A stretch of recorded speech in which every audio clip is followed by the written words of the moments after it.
You probably won't believe me when I tell you I'm 92 years old and still drive myself to the grocery store, to church on Sundays, and even the occasional fishing trip with my grandson. I don't need a walker, a cane, or even glasses. And here's the kicker: I haven't been seriously sick, not even a cold, in over 30 years. People are always asking me how. What's the secret? Some think it's genetics.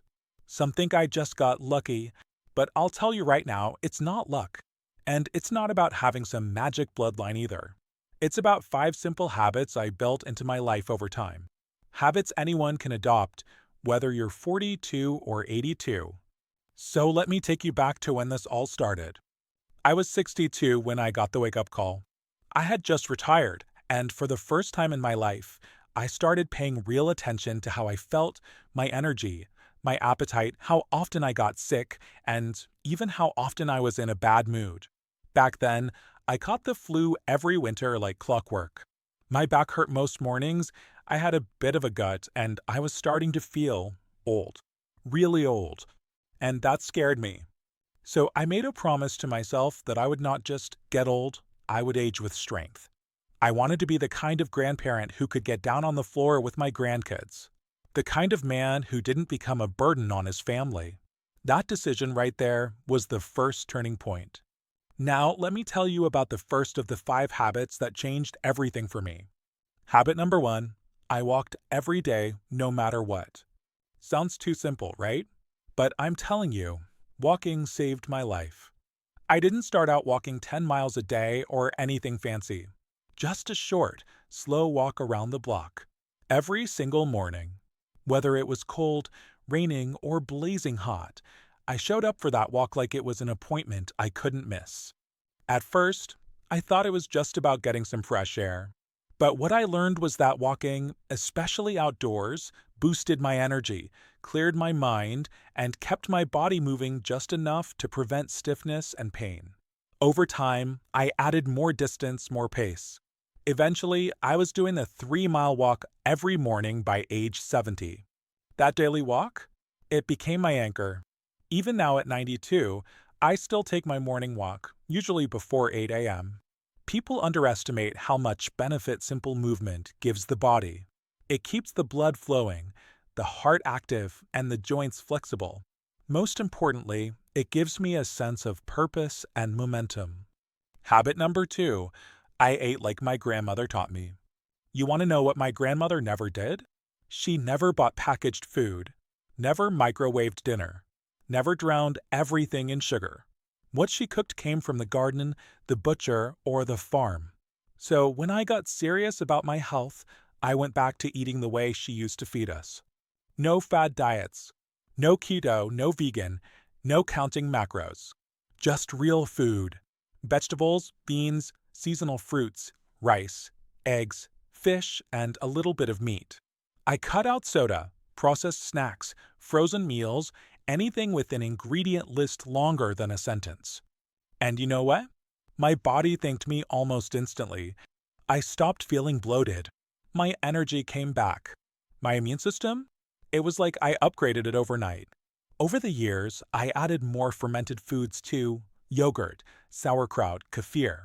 Those good bacteria do wonders for digestion and immune function. I even make my own pickles now. Food isn't just fuel. It's medicine. But most people are unknowingly poisoning themselves 3 times a day. I didn't want to be one of them. Now let me be honest here. It wasn't always easy. There were birthdays, holidays, and cravings. But I made a deal with myself. I'd follow the 80-20 rule. 80% of the time, I'd eat clean and natural. The other 20%, I gave myself some grace. That balance kept me going for the long run without burning out. People ask me if I take any special supplements. I'll answer that next, but I'll tell you now, none of it would work if I didn't first fix my food. Habit number 3: I slept like it was sacred. Now, I'm going to tell you something most people don't take seriously enough. Sleep is sacred.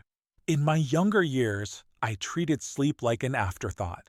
I stayed up late watching TV, waking up groggy, relying on coffee to kickstart the day. But when I made that promise to age with strength, I knew I had to fix that. I started researching how sleep affects the immune system, memory, and even longevity. What I found was shocking. Lack of proper sleep doesn't just make you tired, it slowly wears down your organs, immune function, brain health, and mood. So I made sleep a priority. No exceptions. I began setting a routine.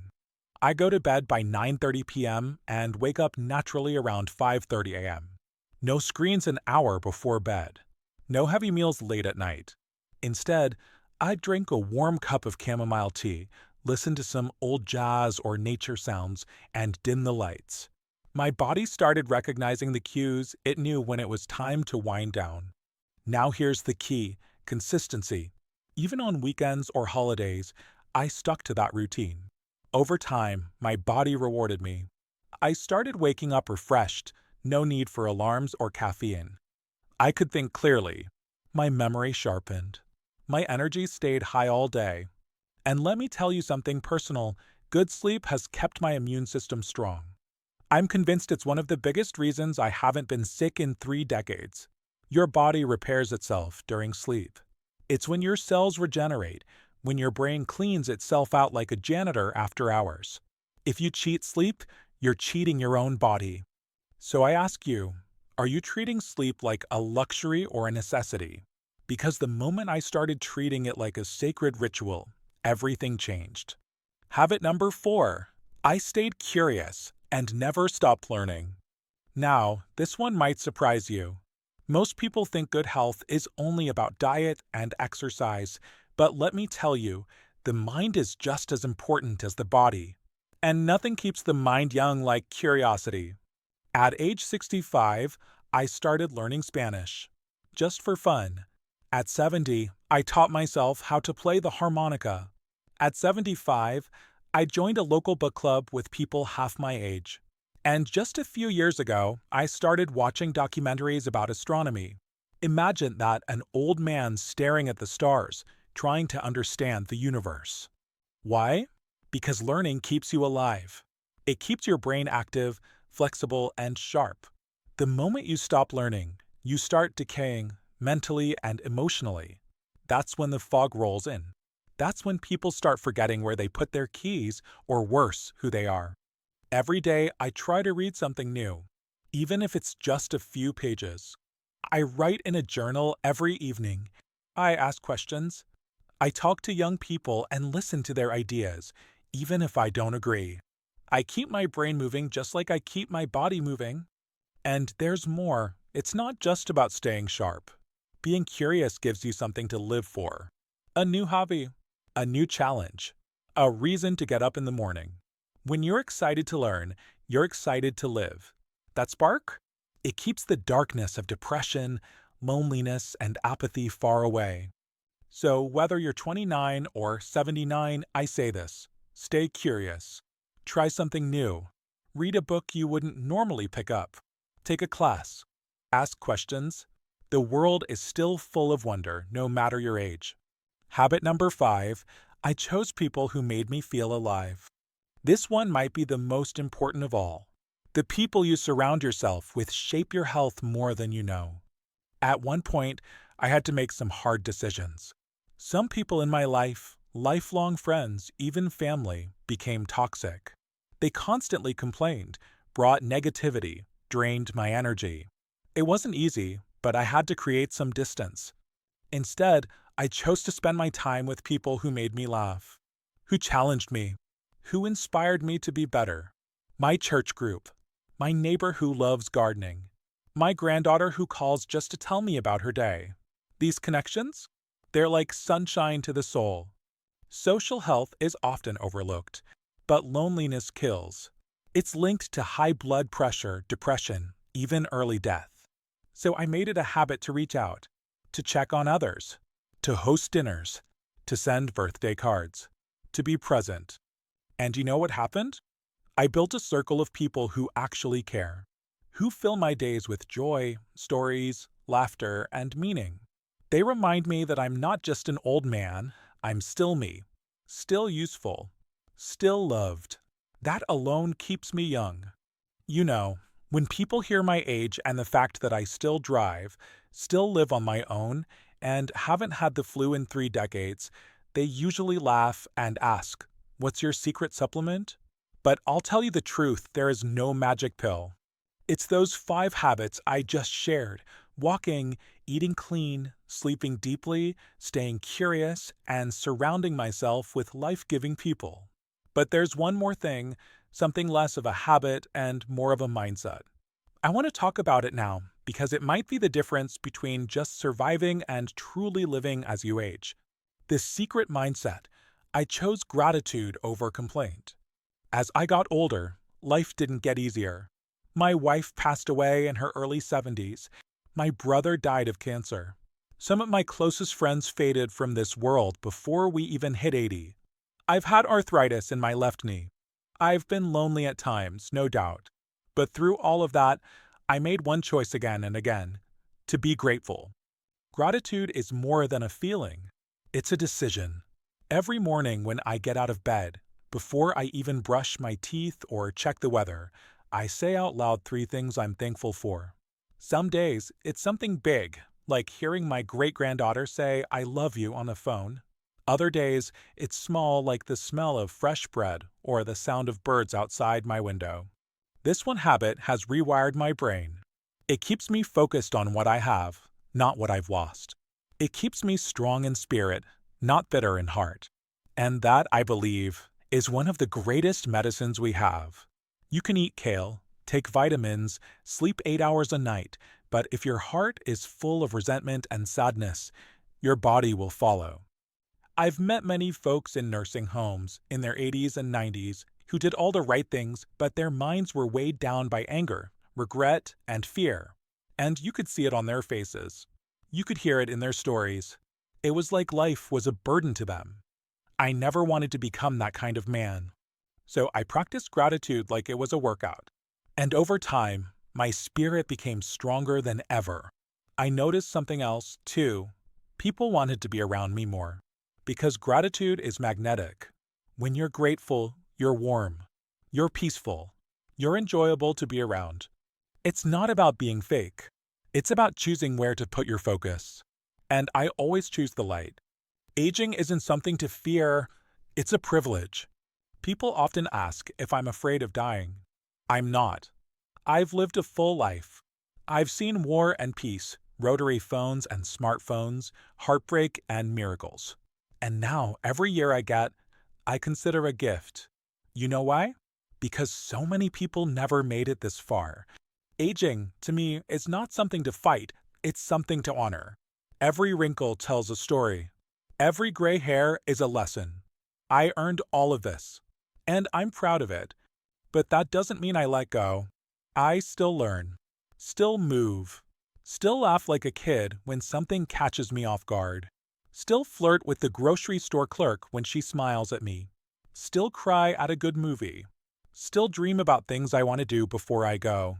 That's the secret, too. Don't let your soul get old, even if your body does. Stay young in spirit. Keep finding new reasons to wake up with excitement, even if it's something as simple as trying a new recipe or calling an old friend. Aging isn't the end. It's just another season. And like every season, it has its own beauty. So, what can you do? Now, maybe you're not 92.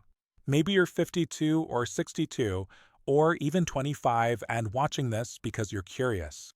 I'll tell you this, it's never too late to take charge of your health, your mind, your relationships, and your attitude. You can start walking today. Start eating real food. Go to bed 30 minutes earlier. Read a book on something you know nothing about. Call someone who makes you feel alive. Write down 3 things you're grateful for tonight. None of these things cost a fortune. But they will give you a life of energy, strength, and meaning. Don't wait for the doctor to give you bad news. Don't wait for retirement.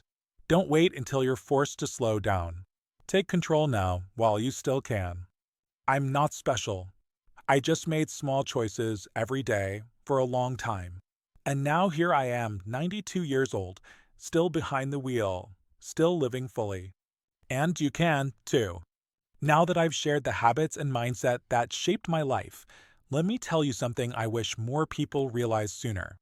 It's not just about living longer, it's about living better. You see, there are many people in their 70s, 80s, and even 90s who are still alive, but they're not really living. They're surviving. They're stuck in routines that drain them. They've let go of joy, of movement, of learning, of connecting. And it breaks my heart to see that. Because aging doesn't have to mean sitting in a recliner all day with the TV on in the background. It doesn't have to mean pills, pain, and isolation. If you take care of your body and your mind with intention, there's so much life to be lived, so much to enjoy, explore, and feel. You know, the other day I was in line at the DMV renewing my license. A young man behind me, maybe in his late 20s, tapped my shoulder and said, "Sir, if you don't mind me asking, how old are you?" When I told him I was 92, his eyes nearly popped out of his head. He said, "No way. You move better than my dad." We left, but then he asked something that really stuck with me. He said, "If you could give someone my age just one piece of advice, what would it be?" I looked him in the eye and said, "Don't wait for pain to teach you what health could have taught you gently." He stood there quiet for a second, then nodded. It's funny, isn't it? People are always looking for something fancy or complicated, but the truth is, it's the basics, done consistently over time, that give you a long, vibrant life. Your body is listening to everything you say. Here's something else I learned along the way. Your body listens to how you talk about yourself. If you say, "I'm getting old," every time you forget something. If you joke, "My back is breaking," when you sit down. If you groan about your birthday and call yourself useless or slow, your body believes you. Your subconscious starts aligning with that image. You literally program yourself into decline. That's why I stopped using that kind of language altogether. I don't say, "I'm too old for this." I say, "Let's try and see how it goes." I don't say, "I'll probably get sick this winter." I say, "Let's keep building this healthy streak."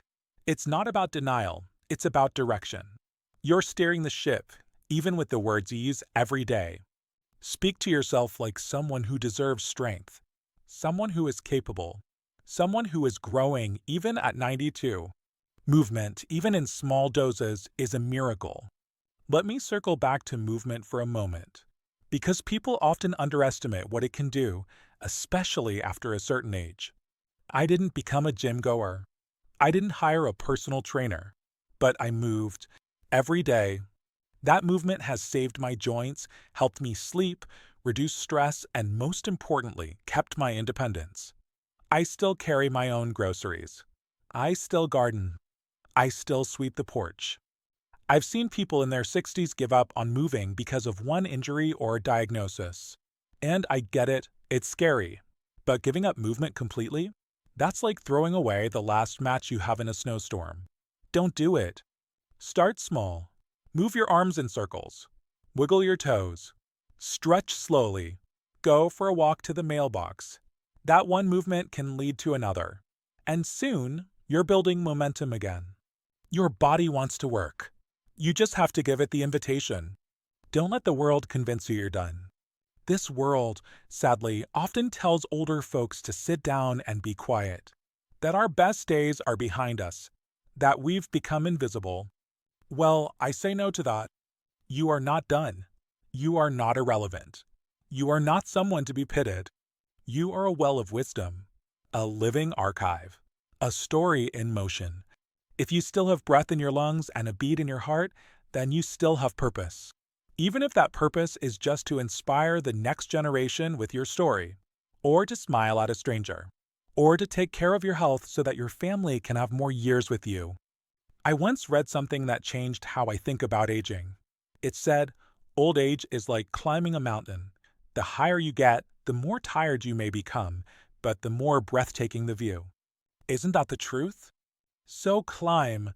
Keep climbing. Whether you're 52 or 92, you've got more in you than you think. And now, here we are at the end of my story. Or at least, at the part where I pass the baton to you. Because this isn't really about me driving at 92. It's not just about the 5 habits that kept me strong. It's about you asking yourself one very simple but life-changing question. How do you want to grow old? I've seen it both ways. I've seen people slide into old age like they were giving up, like a boat slowly sinking into the water with no resistance. But I've also seen people rise with it, sail with the wind, and live the last third of their lives with more fire than they ever had before. You can't control everything. That's true. Illness, loss, genetics, they all play their part. But there is so much that is in your control. What you eat, how you move, how you speak to yourself, who you spend time with, what you do with your mornings, what you believe about what's possible for you. So let me leave you with the few final truths I've learned over 9 decades of living. 1. It's never too late to start. I didn't get serious about my health until I was 62. And yet here I am, 30 years later, still upright and driving my own car. So please don't let your age define your potential. Don't tell yourself it's too late. Time is still on your side if you choose to make the most of it starting today. 2. Small habits compound over time. People think they need a big transformation, a massive overhaul, but that's not how life works. The real power lies in the small, boring, daily decisions. Drinking water instead of soda, walking instead of sitting, sleeping instead of scrolling, thinking instead of complaining. Over the years, those choices compound like interest. And one day, you wake up and realize you've become someone strong. 3. You are the architect of your own energy. It's tempting to blame others for how we feel. To say we're drained because of our job, or our spouse, or the government, or the weather. But energy, real, lasting, soul-deep energy, comes from the choices we make. What you consume, physically and mentally. How you move your body.